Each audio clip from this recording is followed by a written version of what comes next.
immunoglobulins in your tears. They're natural antibodies that your body produces to actually get anything away from you that's foreign.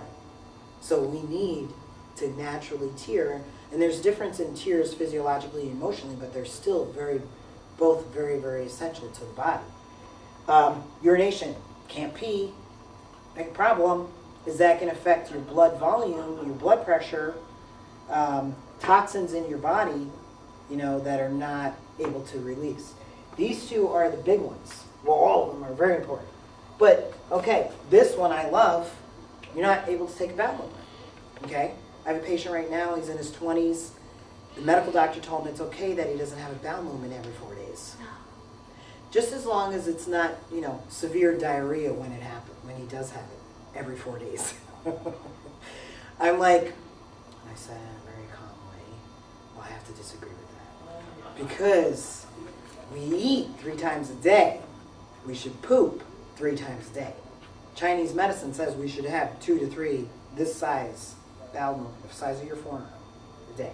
If you have it in the morning, that's like the best thing because that's like unloading your liver. It's when your liver works the best. At 3 to 4, you wake up in the morning, you have your best bowel movement. So, but there is a problem with this if people are staying in that fight or flight. Can you see where if you just adhere to some of the things Deanna said, is like, and you're paying attention, how am I feeling? What am I doing? What's going on in my body? That I can say, I can start to breathe and let that go. And I'm going to be able to, my Italian mother, every time something's wrong in your life, did you have a poop, did you bowel movement today? Everything was about the bowel movement. And that and have a tea. Let's sit down and have a cup of tea. But, she was right about that, though, and it's like, this is really, really important. With the colon, the colon has these pouches. This is one portion of it. It's 5 feet long. It, runs all on the outside of you here. You poop on the left, the appendix is off to the right here. It comes up like this, 5 feet long, right?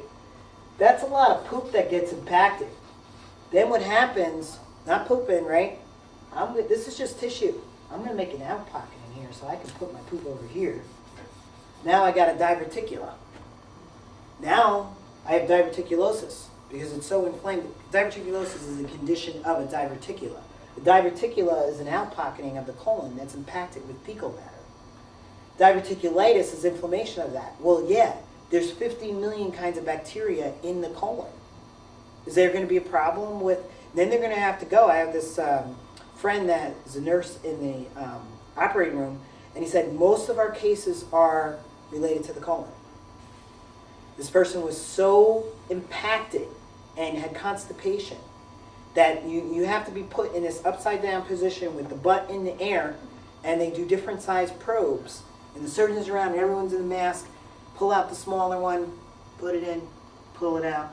Then the next, the bigger one, and then the really big one. And this person went boom, and like everything came out in the surgeons, and everyone was like, oh my God, like that was the last thing. It was like all over their faces. And so poop 2 to 3 times a day. This is like something we have control over just by paying attention to how we breathe, our blood pressure and our heart rate. Simple thing to do. Seriously, because stress is always going to be there. You think about it. Where do I want to be, the quality of life that I want to have, and what stresses me out? If it enhances you, do it. If it doesn't, Allie has this friend, and I've gone out to this lunch, and it's this 60-year-old guy who has a crush on Allie, and I don't really care. But, so she's like, come to lunch with this guy, Jack. I'm like, sweetie, I'm not going. This is the thing. Jack stares at you the whole time. I don't really like Jack. And he's always like, oh, you have such a story, such a journey. Like, he's like, oh, whatever. But I'm like, I'm not going. And I used to go just to support her. Now I'm like, no, I'm not going. So to me, it's like, this is another solution. It's like, make a long list of all the things that deplete your energy. Then tackle the first 5 and give yourself a date that you're going to tackle that. And you're going to do something different about it in your daily life. Because it's the accumulation of these things that's going to put us in fight or flight, that's going to break down our system. If we don't have these things, if you're not pooping and you're not digesting your food, you are the walking wounded then. Because you're not assimilating your nutrients. What people say, we are what we eat, It's not true. It's what you absorb and what you break down. So if you're in fight or flight, you're not absorbing and breaking down the food that you're putting in your body. You're not doing it. It's left undigested.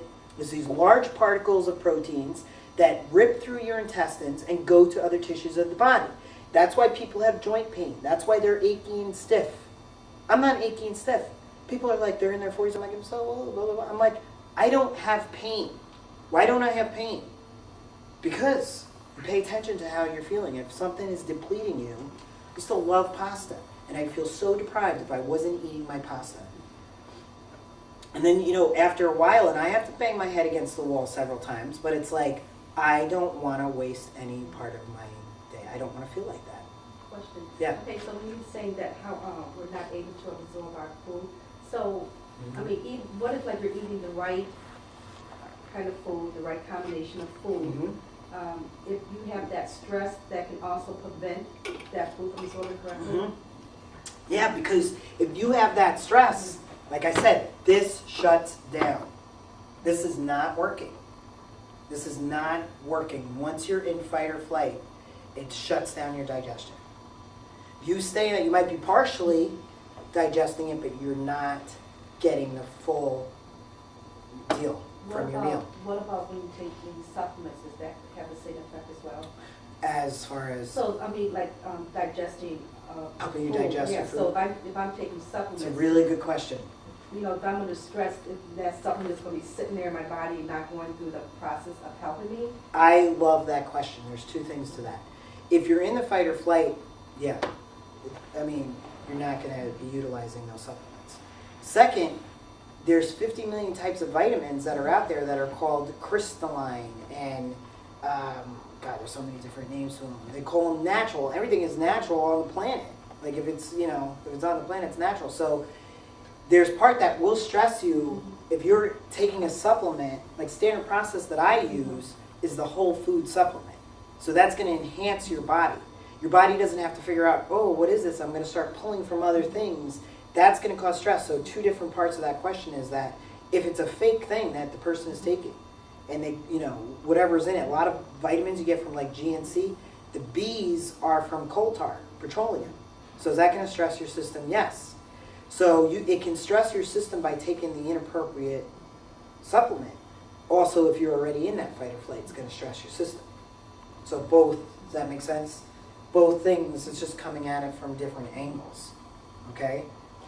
So we're not going to spend a lot of time on this next part, but I just wanted to show you how cool cholesterol is, and then we'll talk about some solutions. Okay. So, and you have this handout. Everything comes from cholesterol. And then we're going to talk about, continue with some solutions of what you can do. Page 7. I think you should have that, Elaine, right?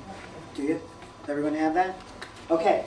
So everything comes from cholesterol. Cholesterol is like the great-grandmother. Pregnenolone is the mother, the grandmother. This is the big one. This is the next one.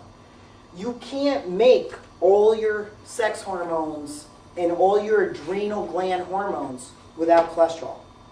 Cholesterol is essential to every cell membrane of your body, okay? So the thing about this diagram, not all these hormones and these new names that you see here, and you'll recognize like some of the estrogens. There's no such thing as estrogen. They gave that. It's a collective name for estrone, estriol, and estradiol. Down further on this chart, they're more powerful hormones. And I'm going to give you some highlights because it is, if you haven't studied the biochemistry part, it is like,